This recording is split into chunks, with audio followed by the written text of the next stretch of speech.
Good morning class 11 student. यहाँ पे आप देखेंगे अकाउंटिंग इक्वेशन की illustration number 7। Manoj started business with cash goods and building.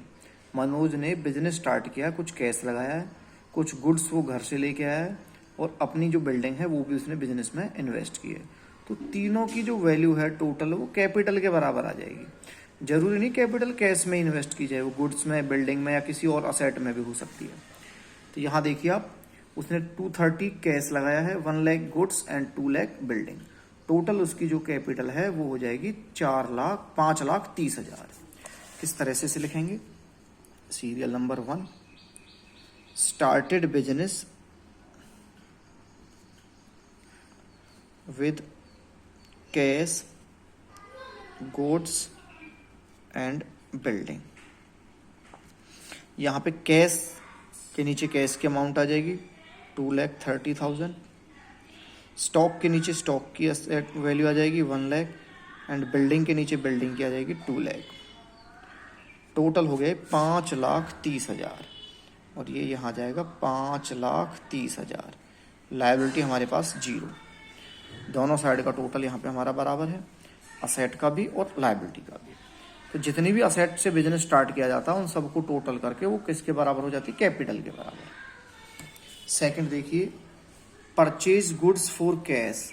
50,000 की गुड्स परचेज की हैं, वो भी कैश में। तो ये पहले हो जाएगी इक्वेशन। यहाँ पे इक्वेशन में बना लेनी है आपको। Cash 230, stock 1 lakh, building 2 lakh, total हो गया 530। हमारी ट्रांजैक्शन नंबर सेकंड हो जाएगी गुड्स परचेज्ड फॉर कैश। हाँ भाई, तो कैश जाएगा और गुड्स आएगा। कैश माइनस हो जाएगा 50,000 और गुड्स ऐड हो जाएगा 50,000। इसका बिल्डिंग पे कोई इफेक्ट नहीं होगा, कैपिटल पे कोई इफेक्ट नहीं होगा और किसी भी लायबिलिटी पे कोई इफेक्ट नहीं पड़ेगा। टोटल कर लेंगे, ये हो जाएगी आपकी न्यू इक्वेशन।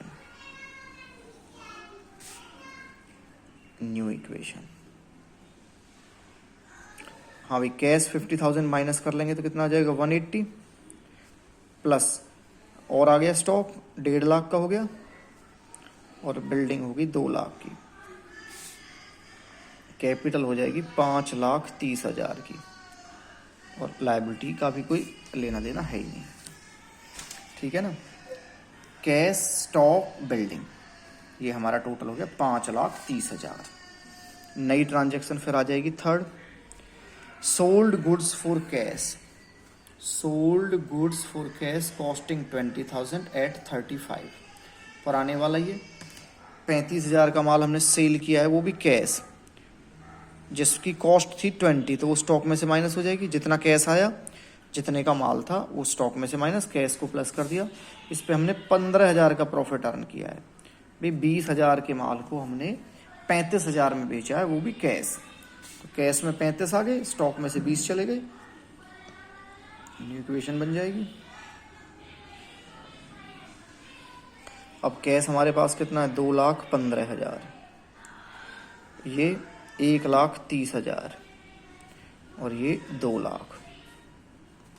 यहाँ पे 5,45,000 हमारे पास कैपिटल है। अब देखिए, परचेज गुड्स फ्रॉम राहुल। हमने राहुल से 55,000 का माल खरीदा है। कैश कहीं भी नहीं लिखा, तो क्रेडिट परचेज किया होगा। जब क्रेडिट परचेज होती है तो हमारी एक लायबिलिटी साइड में आ जाता है क्रेडिटर्स। हाँ भाई, क्रेडिट परचेज है तो इसका इफेक्ट कैश पे कुछ भी नहीं पड़ेगा, लेकिन माल तो आएगा। स्टॉक में 55 ऐड हो जाएंगे, ना इसका कोई इफेक्ट बिल्डिंग पे पड़ेगा ना कैपिटल पे। क्रेडिटर्स जरूर हमारे 55,000 से इंक्रीज हो जाएंगे। तो इससे क्या हुआ? स्टॉक बढ़ गया और क्रेडिटर्स बढ़ गए क्रेडिट परचेज से। टोटल कर लिया। यहाँ पे फिर देखेंगे, कैश वही 215, स्टॉक बढ़ के 185 हो गया और बिल्डिंग 2 लाख। कैपिटल 545 प्लस 55,000 के क्रेडिटर्स। आगे देखिए, हाँ भाई, sold goods to Varun costing 52,000 at 60।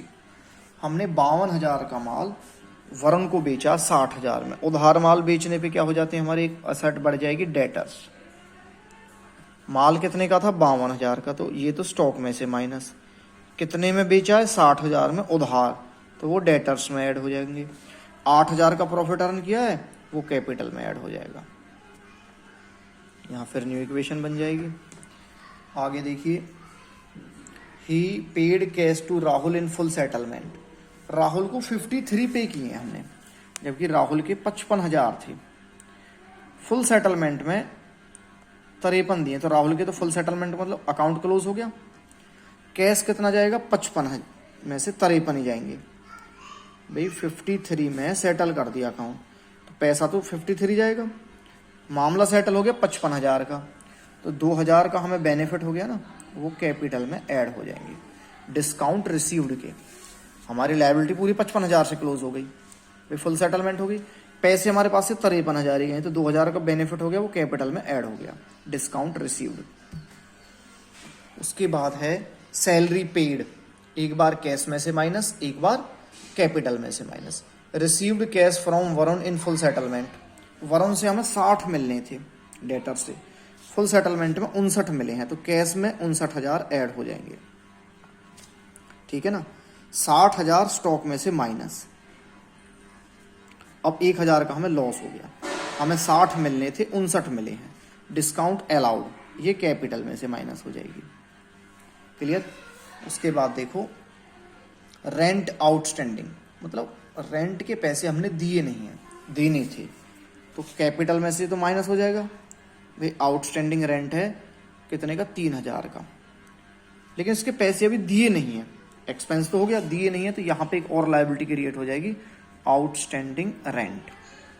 Outstanding rent की लायबिलिटी ऐड हो जाएंगे 3,000। 3,000 अगर हम दे देते तो कैपिटल में से माइनस होता और कैश में से माइनस, नहीं दिए तो कैश के बजाय एक लायबिलिटी और क्रिएट हो जाएगी, आउटस्टैंडिंग लायबिलिटी एक्सपेंस। हाँ भाई, कमीशन रिसीव्ड इन एडवांस, नहीं commission received by him.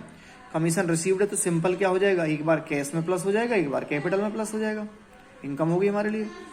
Amount withdraw by him for personal use, personal use यानी ड्राइंग्स, एक बार कैश में से माइनस और दूसरी बार कैपिटल में से minus. Depreciation charge on building, depreciation से बिल्डिंग की वैल्यू कम हो जाएगी, तो एक बार तो बिल्डिंग में से कम हो जाएंगे। डेप्रिसिएशन 10,000 लेस करना है, 2 लाख की जो बिल्डिंग थी हमारी, इसमें से 10,000 माइनस हो जाएंगे डेप्रिसिएशन ऑन बिल्डिंग के। अब 10,000 का लॉस हो गया ना, बिल्डिंग की वैल्यू कम हो गई, दूसरी बार इसे कैपिटल में से माइनस कर देंगे, दूसरी बार कैपिटल में से माइनस, लास्ट में इसकी फाइनल इक्वेशन आ जाएगी। ठीक है ना। अब आप देखेंगे illustration number 8, started business with cash and goods हो जाएगा, कैश और गुड स्टॉक दोनों असेट में आ जाएंगे, टोटल 70 लायबिलिटी हो जाएगी। Bought goods for cash 15,000 and 10,000 credit and cash, तो 15,000 कैश में से माइनस हो जाएंगे, 25,000 स्टॉक में ऐड हो जाएंगे, 10,000 का उधार माल खरीदा है, वो लायबिलिटी साइड में क्रेडिटर्स में ऐड हो जाएंगे 10,000। हाँ भाई, goods costing 24,000 sold at A profit of 33 1/3%, इसका मतलब होता है 1/3, इस परसेंटेज का मतलब होता है 1/3। Half the payment received in cash, देखो 24,000 का माल था,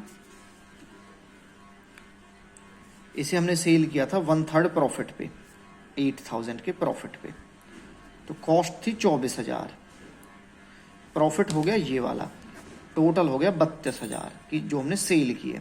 इसके आधे हमें मिल गए कैश में, 16,000 कैश रह गए और 16,000 हो गए क्रेडिट के। अब हमारे पास से कॉस्ट कितने का माल गया, 24,000 का माल गया, 24,000 का, तो 24,000 स्टॉक में से माइनस हो जाएंगे। 16,000 हमें कैश मिल गए और 16,000 मिलने बाकी हैं, तो उसके लिए डेटर्स हो जाएंगे पैदा, 16,000 के हो गए हमारे पास डेटर्स। प्रॉफिट कितने का अर्न किया था हमने, 8,000 का, 8,000 कैपिटल में ऐड हो जाएंगे, 16,000 कैश में ऐड, आधे मिल गए, आधे रह गए वो डेटर्स हो गए, डेटर्स में ऐड, दोनों एसेट साइड में आ जाएंगे। स्टॉक 24,000 का गया, स्टॉक में से 24 माइनस, और 8,000 का हमने प्रॉफिट कमा लिया। Purchase furniture for office use 6,000 and for house hold 4,000। तो पहले 6,000 का देखेंगे। 6,000 कैश में से माइनस और फर्नीचर में ऐड, एक और असेट पैदा हो जाएगी फर्नीचर। 4,000 की बात करें, 4,000 एक बार कैश में से माइनस और ड्राइंग्स है तो दूसरी बार कैपिटल में से माइनस, और ये आपकी फाइनल इक्वेशन आ जाएगी।